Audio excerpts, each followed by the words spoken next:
are you, Jonathan? Very good. Thank you so much for joining us. Come and have a seat. So you enjoying FHS so far? Absolutely. It's been great so far. That's excellent. And you enjoying our little TenX talks? It's great. I like the format. It's not too long. Okay. But it's very impactful, which is really nice. And the variety of speakers are absolutely top class. Excellent, excellent. But it's also nice to be here after 7 degrees in London. So it's nice to be the weather. It's true, and it's raining back in London. But listen, I want to learn about Satya, you coming into the industry, because you're an absolute promoter of bringing kids into our industry and taking them right to the top. So how did you start, and where did it all begin, and what was your big moment that you discovered that hospitality was for you? Well, Johnson, I came into the industry more by chance than by design.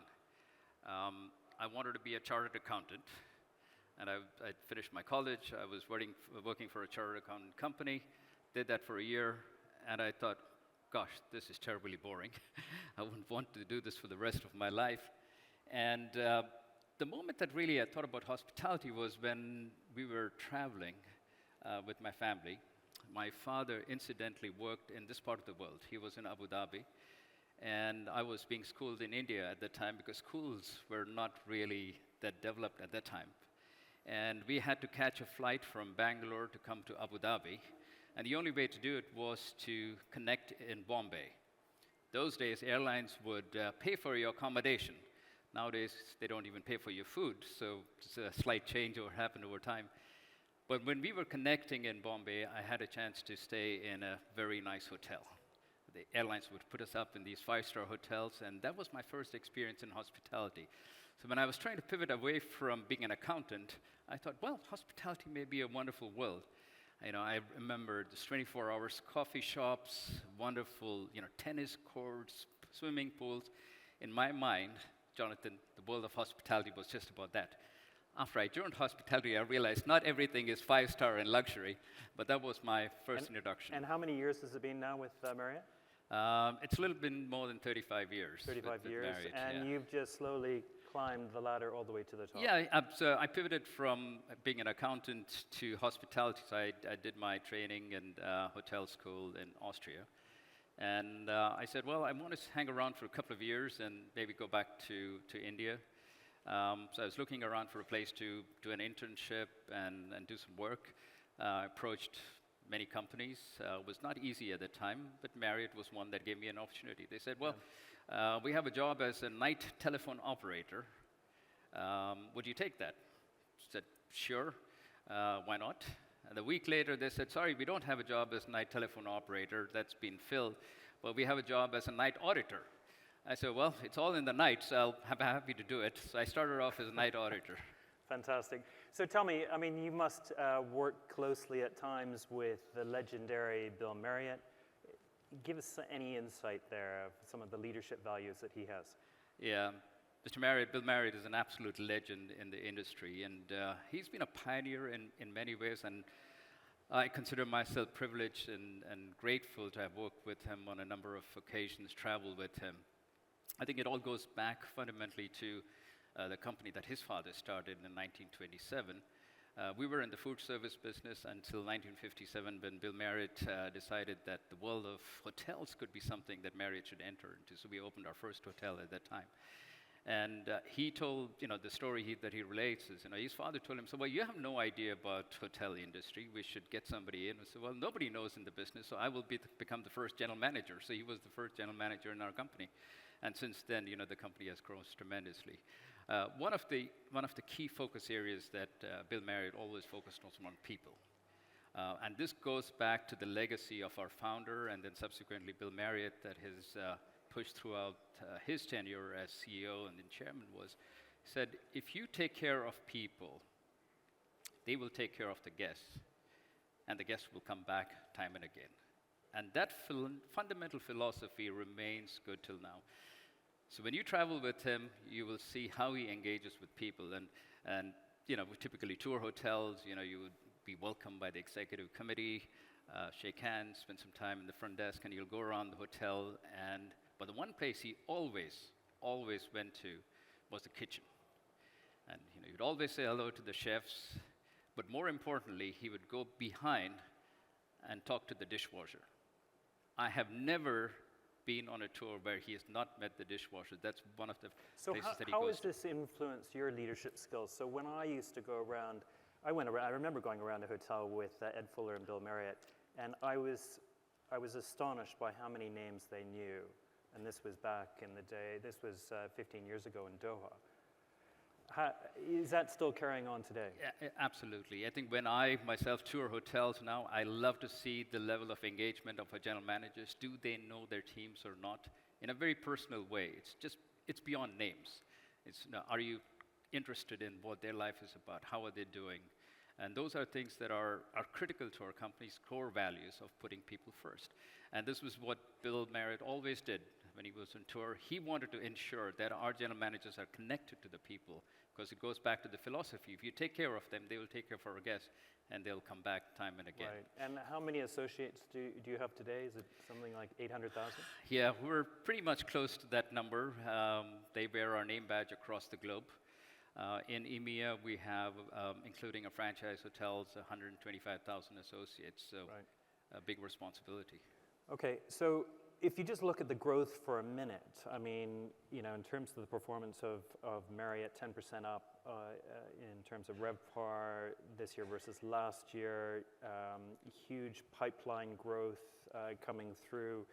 You're expected by 2026 to open 100 hotels throughout the EMEA. You've done some big deals, particularly with the MGM deal. I mean, all these sort of deals are leading to a challenge, of course. But before we do that, just tell us quickly about the MGM deal, because that's quite interesting. Yeah, it's a fascinating story. You may remember the Cosmopolitan Hotel in Las Vegas was originally owned by a private equity company, and they sold it to MGM. And MGM is a huge hotel company. They operate their own hotels. They have their own brand, MGM. And they decided to pretty much say, well, we're going to take that hotel over and run with it, right? And then they delved into the financials of that hotel and realized that Marriott is a big contributor to the top line of that hotel. It was part of the Autograph collection. So at that time, they started talking with Tony, our CEO, and he said, well, maybe there is an opportunity to do things together. And about a year later, we were able to sign a wonderful deal where we're able to bring our customers to MGM through our loyalty program, which we have about 210 million in the meantime. And it's great to see the synergies that we've been able to create.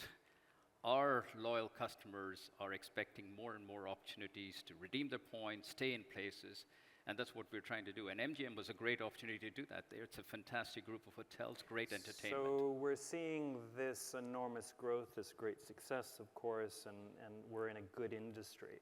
One of the challenges, of course, people, and we just heard when we were in the private meeting with the Minister of Economy, the challenges of bringing in staff into the industry. So what is Marriott doing on that front? So I think it goes back to also one of the core things that Mr. Marriott always has pushed. If you ask him, what are you proud of, Mr. Marriott? And he'll say, I have had the opportunity to give people the opportunity to come into the industry, work, and grow. While I am an example of this growth, I've been privileged to start from night audit to become the president of one of our big regions in the world. There are many such examples in our company, and that's critical. So giving people the opportunity to grow is absolutely a must for us. And to do that, it differs region to region. If you think about Europe, there's a very established model of apprentice programs, et cetera, which we support in a big way. Our leaders bring together about 80 of the top apprenticeships across Germany, Austria, and Switzerland every year, and give them a little bit of an idea of what a career could look like. And most of these apprentices stay back, and they go back to the hotels and encourage others. In this part of the world, we've started a program called Tassin. I mean, we talked about that. We saw the need for talent in many parts of this region. And Tassin is a program where we fast-track, work with hotel institutes, the schools. We have a program with Cornell. In Egypt, we have a program with Helwan University. So we take these students on. They work and study at the same time. And in Saudi, we have fast-tracked as part of the Tahsin program to make sure that these folks are ready to take on management programs and positions in the future. And that's critical because ultimately, I mean, I continue to believe we are in the people business. And if you do not have people in our business, we will not be successful. Tell us some of the success stories from this so far. Yeah, so if you look at the Tahsin program, we already have had 4 years of graduation. We took a brief pause, and almost 80% of these students that graduated have remained in our company, working for us, and they're taking on senior leadership positions within the hotels. So, and not only are they part of our program in terms of the number of students, but what I'm also really, really happy about is half of them are women. So it's great to see not only in Egypt, but also in Saudi Arabia, how many of the students are coming through are women in leadership too. Well, speaking on women and leadership, you've seen what we've been doing here with our Women Power campaign. Tell us a little bit about what you're doing at Marriott with So we have something called Women in Leadership Initiative, and what we realized is we have to focus and give them an opportunity to engage in the right community. We are very deliberate about giving them the opportunity to join meetings, work with senior leaders. Sandeep, who is our Chief Operating Officer for the Middle East, is personally spearheading that effort.